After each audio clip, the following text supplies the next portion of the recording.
It's about a 14-hour drive from Rochester, New York to Myrtle Beach. I believe that they had gotten there sometime Thursday morning. Thursday evening, they went to a club. On Friday, we had some people come forward and tell us that Brittanee was on the beach that day and she was playing volleyball. So this would have been April 24th on Friday. That's correct, April 24th, yes. April 25th, which would be Saturday. I had talked to her that day. I asked her where she was, and she said that she was at the beach. You know, it was 80 degrees in Rochester, so I figured she was there. I asked her what she was doing. She said, we're just gonna go watch movies later. And I said, okay. I said, give me a call later. I just want to check in. You know, she said, I love you, Mom. I'll see you tomorrow. I love you. And that was the last time I talked to her. And you think she's still there in town? That is correct. You have no idea she's 14 hours away at Myrtle Beach at spring break.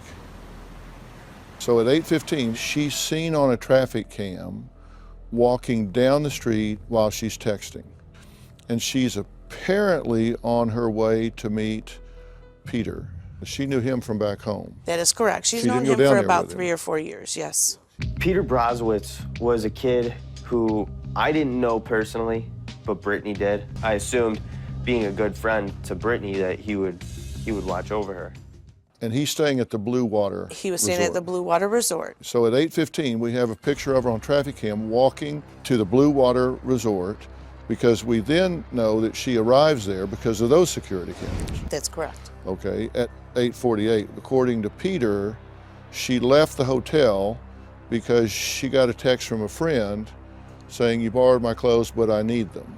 That's correct. So she leaves the hotel, and at 8:58, there is a text from her phone to her boyfriend, John.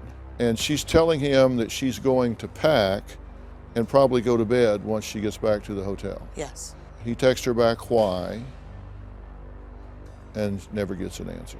I knew that something was up about 10 to 20 minutes later, but a half an hour later was when I really began to start freaking out. I knew that there was a problem.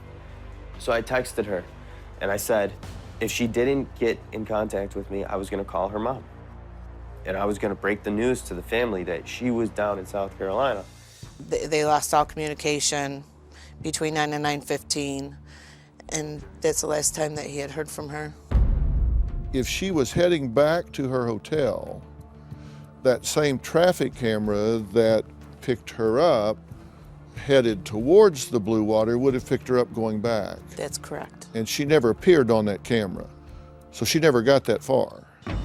There's a parking lot right next to the Blue Water Resort, and they don't believe she got past that parking lot. Somewhere between her leaving the Blue Water Hotel at 8:48 and when she should have arrived at that traffic cam at a normal walking pace, she disappears. That's correct. And John continues to call and text her. 9:15, no answer to text, no answer to the phone. But at 9:27, her cell phone pings a tower in Surfside Beach, which is 7 miles south of Myrtle Beach, and her hotel was north That's correct. of the Blue Water.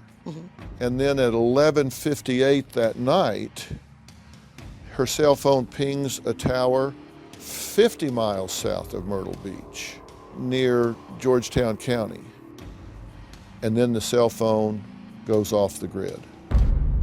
How do you think that phone got 50 miles south of Myrtle Beach? Well, they took her phone. She had to have went with the phone. So you believe she had her phone with her? Brittanee was on her phone all the time, and not so much talking, but she would do a lot of texting. So for her to just all of a sudden go dark for 3 hours and not answer John, not text Answer you, me. not any of her friends, just all of a sudden go 3 hours dark on that phone, something's wrong.